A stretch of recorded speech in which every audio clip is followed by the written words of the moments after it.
Sekiro Shadows Die Twice is an action-adventure game developed by From Software in 2019. You know, for as long as I've been playing video games, I've always wanted to play sword games.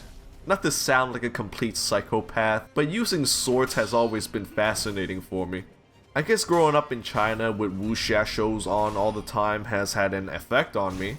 I played sword games like Ninja Spirit on the Game Boy, the Mega Man Zero series on the GBA, and in RPGs or action games where I can choose my weapon, I mainly play as the swordsman.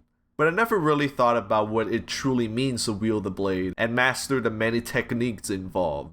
When I first played Sekiro, I didn't exactly enjoy it. I played and loved the Souls games, but Sekiro is way too different and a lot harder too, but I didn't completely give up. To prepare for it, I played the Respawn Jedi games and Sifu, games with countering being the focus. But man, nothing could have prepared me for this. Sekiro is a pretty game. The textures sometimes look muddy, but the characters and environments are well designed and I like jumping in it. It's probably one of the more realized versions of feudal Japan with mythology and folklore I've seen in a video game. Well, this and Neo, I guess. Overall, the game runs well and looks good. Sekiro is not a Dark Souls game, and that's really important to keep in mind when going into it. There are Souls-like elements like losing your shit after getting whacked, learning enemy attack patterns, and bonfires for resting and all that, but this is no RPG. If you're stuck at a boss, you have nothing but your hands, your will, and cock and balls to rely on. Sekiro is mainly an action game with stealth elements. You're a shinobi after all, so sneaking around and backstabbing people comes with the name. There are normal enemies that aren't too much of a hassle to beat, and then there are the mini-bosses and bosses. These fuckers will test your shit. The combat is like the opposite of a Souls game. You and the enemies have posture bars that deplete with every hit or block, except for when you get perfect parries. There's no stamina, so you can swing as much as you want, and as long as you get good at parrying, you're good to fuck. Man, getting perfect parries feels so damn good. The sound it makes and the big bright sparks, it triggers my caveman brain and makes my balls go oonga boonga. Yeah, that feels good! Do it again. Oh fuck, I'ma come! To whack a fool, you have to either drain their health or do enough posture damage for death blows to take away their lives. For weapons, you have a sword, prosthetic tools, and shinobi techniques. Prosthetic tools are pretty situational. Some are more effective than others for certain enemies and bosses.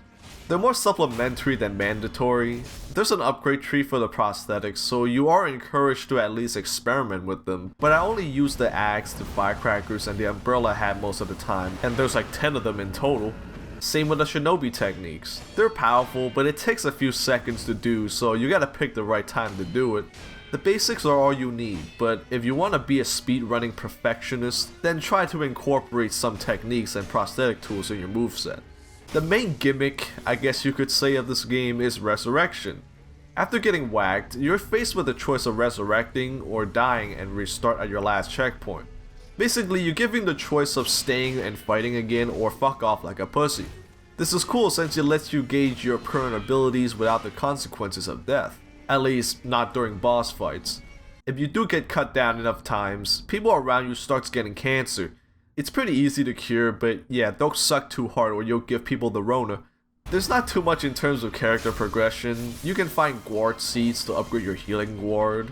After fighting a mini boss, you get a prayer bead, and if you get 4, you can upgrade your health and posture.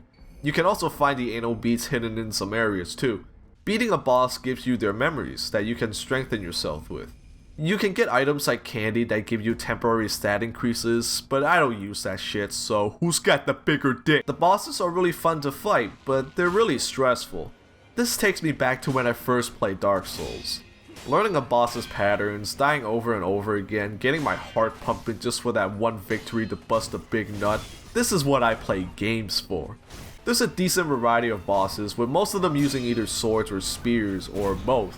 They're really fun to watch, moving gracefully, ebbing and flowing with their weapons, looking beautiful, dancing with their blades. That's a huge compliment for me, since I don't really call anything beautiful nor graceful besides anime titties. Every attack has a certain rhythm to it, so you gotta pay attention and deflect or do the right moves on time. I get a little mesmerized every time I fight a boss cause I'm just so zoned in into focusing on their weapons to get the timing down.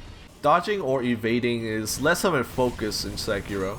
Since you're focusing on taking down posture instead of health, you gotta deflect, Mikiri counter, or jump on your enemies as much as you can to keep up the momentum. If it's a normal attack, deflect. Burst attack, dash in with a Mikiri counter. Lower body attack, jump and bounce. Coming to Sekiro from Dark Souls, it takes some getting used to since jumping and Mikiri counter is not a thing in the Souls games. It took me quite a while to get it all down, like maybe halfway through the game I start to get good. It's really satisfying to see your progress through the game, but at the same time it's really stressful, even more than the Dark Souls games. The amount of focus and attention you need for the bosses is just overkill for me. You don't have a shield you can hide behind until you figure out a boss's patterns. For Sekiro, you're in it right away and you either win or get purple nurpled. There's no in between, at least not for too long. Overall, it's a very satisfying game. Never again though. It's story time, so if you don't want spoilers, go to this timestamp. Sekiro's story is simple, but pretty effective. And there's still a lot of lore, because FromSoft, but I won't be discussing that. The game takes place in Sengoku era Japan, except monsters and demons are real. You play as the wolf, who was picked up by the Ashina clan as a kid, as a war survivor, and was trained to be a shinobi to protect the divine heir, Kuro. You start at the bottom of a ditch and climb out of it to rescue Kuro, who's being held on top of a tower. But the commander of the Ashina clan, Genichiro, takes him back, cutting off Wolf's arm in the process. Wolf wakes up inside an abandoned temple with a prosthetic arm, rescued by the sculptor. The sculptor used to be a shinobi himself, but he retired and was given the prosthetic arm. Yeah, his arm was also cut off. He has no use for it now, so he gave it to Wolf. Wolf then fights his way to Ashina Castle, where Kuro's being held. On the way, he meets this old guy in a Tengu mask who teaches him the Ashina style of sword arts and names Wolf Sekiro, the one-armed wolf. There's also Emma, a doctor who's sent by Kuro to help Wolf on his quest. She's the medicine lady who will upgrade your healing gourd. Anyway, John Sekiro reaches the castle and fights Genichiro. Genichiro is after Kuro's immortality powers as a result of the dragon blood in his veins. After whooping his ass, Genichiro resurrects through another means, rejuvenating waters, though he still wants dragon blood because I guess it's a better version? I don't know. Anyway, Genichiro wants immortality to protect Ashina forever by giving all the warriors resurrection, but Kuro can't let that happen. Wolf and Kuro starts finding solutions to separate immortality. There are some items you gotta find, so Wolf goes to ask the founder of the Ashina clan, Ishin Ashina, for help. He tells Wolf to find the mortal blade in order to get a sample of Kuro's blood since no normal weapons can cut his divine fortified skin. Also, the old man is the Tengu guy. He's on his deathbed and still out there killing fools? He should be drinking prune juice and shin his diapers or something.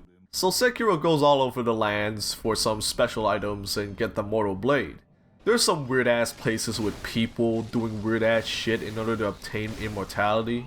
There are guys with giant centipedes put into them, guys that turn into slugs, and there's even inhumane experimentation on children. You get to go to a lot of cool places like the Senpo Temple where the monks are, and the Fountainhead Palace, which looks beautiful. You get to fight the divine dragon from the clouds, and you even get to ride a giant rope man into the sky. Anyway, you collect shit and the sword, and oh shit, Kuro got kidnapped by Genichiro again. And oh no, the old man is dead, so you head back to where everything started. Genichiro has the other immortal blade and cuts Kuro with it. Wolf comes just in time to defeat Genichiro, but Ishin Ashina himself births out of this man. I mean, they're grandparent and grandchild, but I don't think shit works this way. There's probably some notes I missed or something, I don't know. You give the old man a good spanking and cut him down. Finally, immortality has been severed. Wolf goes to a dying Kuro to say his final goodbyes and sends him on his way. Wolf retires and becomes a sculptor for some reason. I guess all shinobis have a passion for sculpting? Emma leaves Wolf with his now unused prosthetic arm because, who knows, maybe another lost shinobi could use it in the future. The end. I think this story is simple but effective.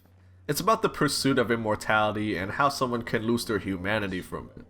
Genichiro's desperation to save Ashina caused him to abandon his humanity and his grandpa gets birthed out of him, so yeah, don't let that happen.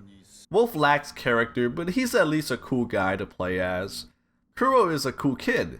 He's pretty diligent for his age and realizes how his heritage is impacting the people. He took the time to research and take action to change the way things are for the better, and when he dies at the end, I felt a little sad. Just a little though, I ain't no bitch. The sculptor's cool too. He upgrades your shit and every time you bring him booze, he's just chilling. Emma, we don't get too much of, at least in the route I went for, but I heard she can be a badass when needed. As the only waifu of the game, I have to give her some credit. I seem to have gone the normal one, which is fine, since the best one looks convoluted as hell to get. Overall, simple and fun. I like.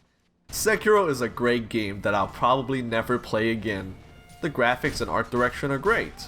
The gameplay rips your asshole in half before you even lube it up, but it's satisfying albeit very stressful and requires a lot of focus to get into. The story is simple but fun with some replay value due to multiple endings.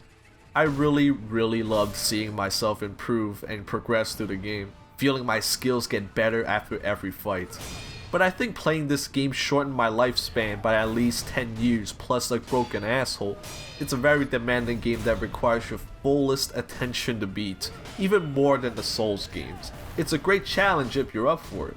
I finished the game in about 18.5 hours, but if you're new to FromSoft games or want to beat all the optional bosses, it'll take you way longer. Sekiro is one of the best sword games I've played. This game realized what I imagine a sword game could be, and that's awesome. That's all for the video. Thanks for watching and remember to like and subscribe. See you next time with something more weeb. Later.